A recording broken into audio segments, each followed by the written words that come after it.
কি বললো উনি? হেলিকপ্টার। এইখানে একটা মোবাইল আছে না, এই মোবাইলটা কি হেলিকপ্টার চেয়ে বেশি না?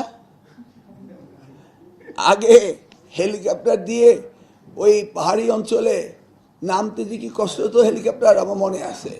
উঠতে যে কষ্ট হতো, রুমাতে 1000 ফিট ডিরেক্টলি উপরে উঠতে হবে, ওই চপার 1000 ফিট উঠতে পারে না, এমনও দুর্ঘটনার সম্মুখীন আমরা হয়েছিলাম। এখন এটা তো স্যাটেলাইট, এইটার মধ্যে আমি প্রত্যেকটা স্কুলের তাদের নিয়ে নিয়েছি। আমার যেখানে সন্দেহ হবে সেখানে আমি দেখবো।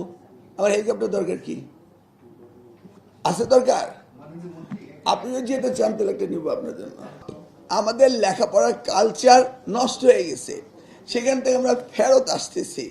আমরা তাদেরকে আনন্দমুখ শিক্ষা দেওয়ার জন্য ব্যবস্থা করছি, তাদের যত প্রিভিলেজ আছে সব আমরা দিচ্ছি। এখানে কিছু কিছু ভার্চুয়াল মব আছে, ভার্চুয়াল মব। এই ভার্চুয়াল মব এই সমস্ত কথাগুলি বলে, বুঝতে পারছেন তো? এগুলিকে ওরা বুঝে না, ওরা ট্রোল করে। গতকালকে তো দেখলাম একজন একটা ছোট্ট 2 মিনিটে কি বানিয়েছে, আমি হেলিকপ্টার নিয়ে রশি বেয়ে উঠছি নামছি। এগুলো তো ভার্চুয়াল মব, এটা নিয়ে কি কথা বলার কিছু আছে? নো, পরীক্ষা সুন্দর পরীক্ষা হবে।